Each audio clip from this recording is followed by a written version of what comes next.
బ్రిటన్లో డీటెయిల్స్ చూస్తే కాంగ్రెస్ పెద్దలతో మాట్లాడేందుకు తెలంగాణ సీఎం రేవంత్ రెడ్డి భారీ ఎజెండాతో ఢిల్లీ చేరుకున్నట్లు తెలుస్తోంది. ఈ సమావేశాల్లో రాజ్యసభ అభ్యర్థుల లిస్ట్ ఫైనల్ చేయించుకుంటారని కాంగ్రెస్ వర్గాలు భావిస్తున్నాయి. ఇప్పటికీ రాజ్యసభ ఎన్నికలకు షెడ్యూల్ను ఈసీ విడుదల చేసింది. తెలంగాణలో 2 రాజ్యసభ సీట్లు ఖాళీ అవుతున్నాయి. ఇందులో ఒకటి కాంగ్రెస్, మరొకటి బీఆర్ఎస్. తాజా ఎన్నికల్లో ఈ 2 రాజ్యసభ సీట్లు కాంగ్రెస్ కే దక్కబోతున్నాయి.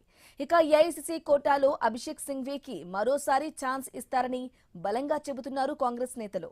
2వ సీటులో సుప్రీంకోర్టు మాజీ న్యాయమూర్తి జస్టిస్ సుదర్శన్ రెడ్డికి అవకాశం ఇస్తారని టాక్. ఢిల్లీలో ఏఐసీసీ పెద్దలతో జరిగే భేటీలో జస్టిస్ సుదర్శన్ రెడ్డి పేరును రేవంత్ రెడ్డి ప్రతిపాదిస్తారని అనుకుంటున్నారు. ఉపరాష్ట్రపతి పదవికి జరిగిన ఉప ఎన్నికల్లో ఇండి కూటమి అభ్యర్థిగా పోటీ చేసి ఓడిపోయారు జస్టిస్ సుదర్శన్ రెడ్డి. ఆ విధంగా కాంగ్రెస్ పెద్దలకు దగ్గరయ్యారు. దీంతో మాజీ న్యాయమూర్తి పేరుకు ఓకే చెప్పించుకోవటం పెద్ద కష్టం కాదన్నది రేవంత్ వర్గం భావన. కాంగ్రెస్ పార్టీ నుంచి రాజ్యసభ సీటు ఆశిస్తున్న సీనియర్లు ఉన్నారు.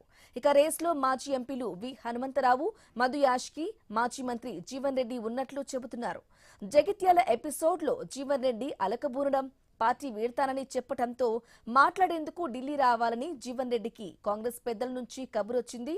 కాంగ్రెస్ పార్టీలో ఇలాంటి అలకలు కామన్ అయినప్పటికీ రాజ్యసభ సీటు ఇచ్చి జోకట్టేంత సీన్ ఉంటుందా అనేది క్లారిటీ లేని అంశం.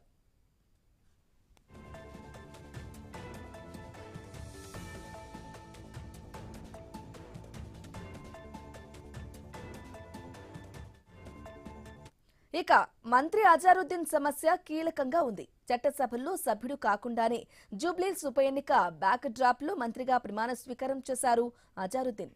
గవర్నర్ కోటాలో అజారుద్దీన్ పేరును ఎమ్మెల్సీగా ప్రతిపాదించింది కేబినెట్.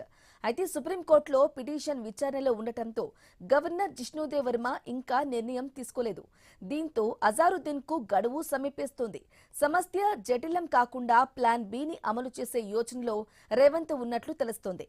ఎమ్మెల్యే కోటాలో ఎమ్మెల్సీగా ఉన్న బల్మూరి వెంకట్తో రాజీనామా చేయిస్తారని ప్రచారం మొదలైంది. బల్మూరి రాజీనామాతో ఖాళీ అయ్యే సీటులో అజారుద్దీన్ కు ఛాన్స్ ఇస్తారని గాంధీ భవన్ వర్గాలు చెవులు కొరుకుంటున్నాయి. ఒకానొక దశలో PCC chief Mahesh Goud MLC పదవికి రాజీనామా చేస్తారని అనుకున్న బల్మూరిని త్యాగరాజును చేస్తారని పార్టీ వర్గాలు గట్టిగా విశ్వసిస్తున్నాయి. ఈ ప్లాన్ ను సీఎం రేవంత్ రెడ్డి ప్రతిపాదిస్తే కాంగ్రెస్ పెద్దలు ఒప్పుకుంటారా? పనిలో పనిగా రాష్ట్ర కేబినెట్ విస్తరణకు అనుమతి తెచ్చుకుంటారా అనేది ఉత్కంఠ రేకెత్తిస్తోంది.